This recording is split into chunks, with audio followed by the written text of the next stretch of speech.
selamat pagi. Hari ini kita akan belajar tentang ciri-ciri hewan vertebrata dan avertebrata. Kelinci dan siput sama-sama hewan. Tapi, mengapa ya gerakannya berbeda? Kelinci bergerak lincah, sedang siput bergerak sangat lambat.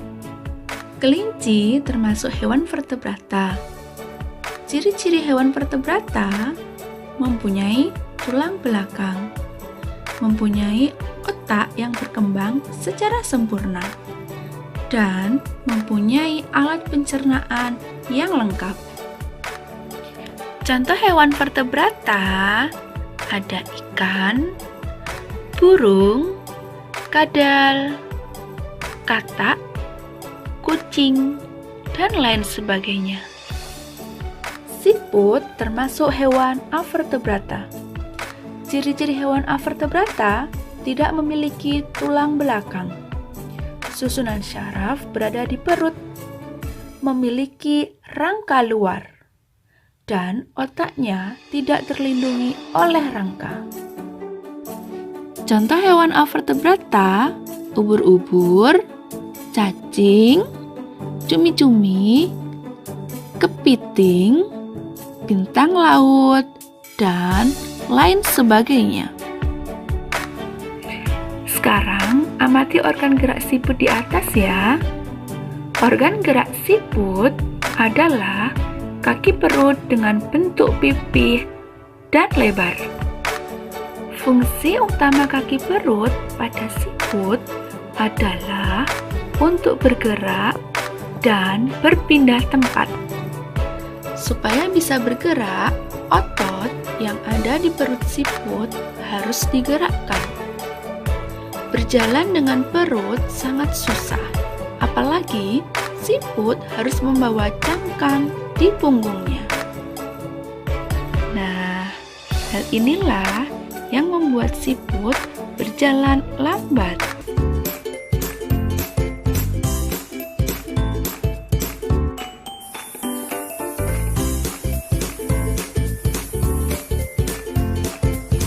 Untuk lebih jelasnya, coba kalian amati kedua gambar ini. Gambar di sebelah kanan ini adalah kelinci, sedangkan gambar di sebelah kiri ini adalah gajah. Kedua hewan ini termasuk hewan vertebrata karena mereka memiliki tulang belakang. Nah, sekarang coba amati alat gerak mereka. Walaupun sama-sama bergerak menggunakan kaki, tapi cara gerak mereka berbeda, teman-teman. Apakah kalian tahu perbedaannya? Tepat sekali. Kelinci menggunakan kakinya untuk melompat, sedangkan gajah menggunakan kakinya untuk berjalan. Lalu bagaimana dengan kedua hewan ini?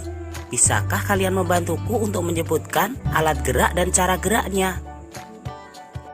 Benar sekali, teman-teman. Hewan di sebelah kanan saya ini adalah burung elang.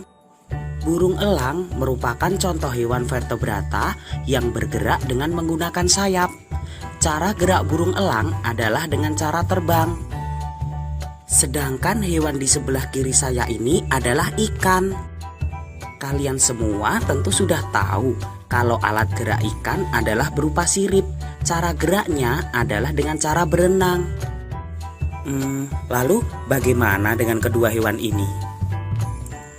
Kedua hewan ini termasuk hewan melata, teman-teman. Tahukah kalian apa hewan melata itu? Hewan melata adalah hewan yang bergerak dengan menempelkan perutnya ke tanah.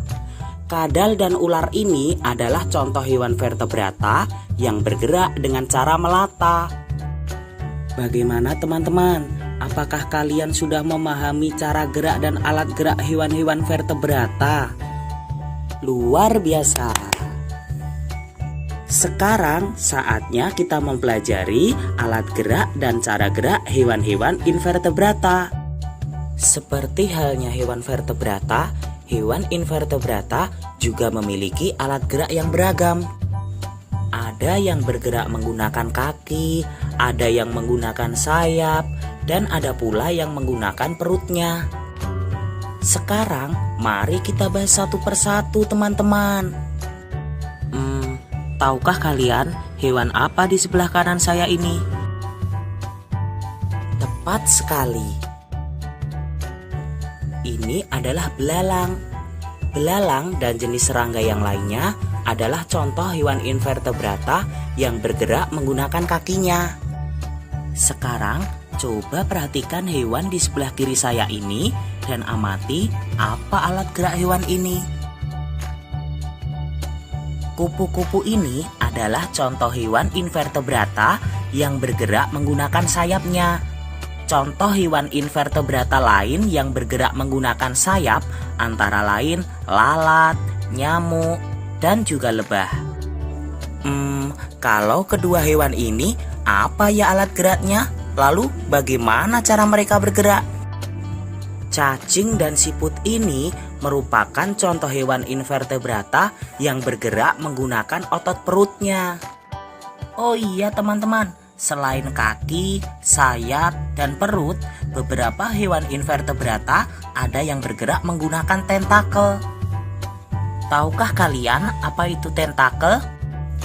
Tentakel adalah organ tubuh yang dapat memanjang dan bersifat fleksibel.